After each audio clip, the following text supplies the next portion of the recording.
Welcome back to the channel. Let's tackle today's problem. Today we are looking at a problem called path existence queries in a Graph 1. Before we jump in, if you get confused at any point, just drop a comment below. I actively read them and will gladly help clarify anything. Here is the official problem description. It looks a little bit complicated, so let's break it down piece by piece visually. First up, the setup. We are given a specific number of nodes in a graph, labeled sequentially from 0 up to the number in -1. We also get a list of numbers called nums. The most important detail here is that this list is already sorted for us, from smallest to largest. The main rule of the graph is this: an edge exists between two nodes if the difference between their values in the list is less than or equal to a given max difference variable. Finally, we get a list of queries. Each query simply asks, is there any valid path that allows us to travel from a starting node to a target node? Let's look at an example to make this super clear. Suppose we have 4 nodes, and their values are 2, 5, 6, and 8. Our maximum allowed difference to build an edge is 2. Let's check the first 2 adjacent nodes. Their values are 2 and 5. The difference is 3. That is bigger than our max difference of 2, so there is no edge connecting them. Next, let's look at nodes 1 and 2. The values are 5 and 6. The difference is 1, which is under our limit, so we draw an edge between them. And between nodes 2 and 3, the values are 6 and 8. The difference is exactly 2, which matches our limit, so they connect as well. So our final graph consists of node 0 sitting all by itself, while nodes 1, 2, and 3 are linked together in a little chain. Now if a query asks, can we reach node 2 from node 0? The answer is clearly false. But from node 1 to node 3? Yes, we can just ride the chain.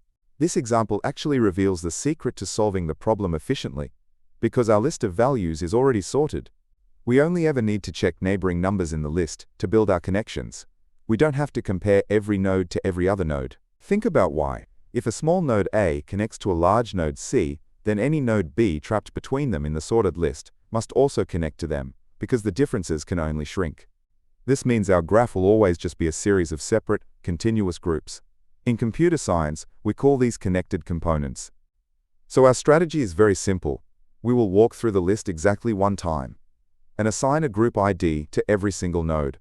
If a node connects to the one right before it, they share the same group ID. If the difference is too large and the chain breaks, we just increase our group ID counter for the next batch of nodes. Here is the complete code in Python. It is surprisingly short. Let's break down exactly what the important pieces are doing. First, we create an array called groups to store the group ID for each node, and we start our current ID tracker at 0. Then, we loop through the list, comparing each number to the one right before it.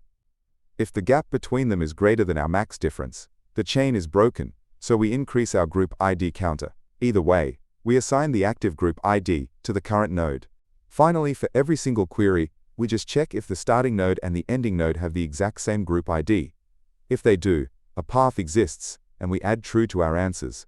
Let's quickly talk about edge cases. What if there is only one single node in the entire graph? Our code actually handles this perfectly automatically. The loop starting at 1 simply will not run. The only node stays in group 0, and any query connecting it to itself returns true. So how efficient is this approach? The time complexity is order n plus q, where n is the number of nodes, and q is the number of queries. We loop through the nodes exactly once to group them, and then answer each query instantly in a single step. The space complexity is order n, because we need to create that new array to store a group ID for every single node. Here are the key takeaways for this problem that you can apply to future interviews. First, when dealing with paths based on numeric differences, always take advantage of sorted data. It often reduces a messy graph problem into a simple neighbor checking loop. Second, grouping items into connected components is an incredibly powerful trick. It lets you pre-process the graph so you can answer thousands of path queries instantly. As promised, here is the full solution written in other popular languages. Here is the complete Java version doing the exact same logic. Next up, here is the C++ implementation.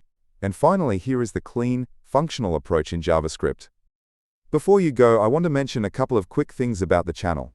I have recently changed the format of these videos to be much punchier with shorter slides, so it is easier to follow. Please let me know in the comments if you like this new style or if you have any feedback on the problem itself.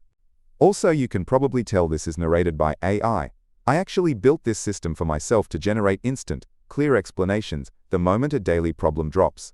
It helps me study faster, and I upload them here without ads or sponsorships in case they help you too. If you want to help support the channel and my goal to eventually cover every problem, you can donate at buymeaboba.com/LeetCode daily. Please make sure to like and subscribe, keep coding, and I will catch you in the next one.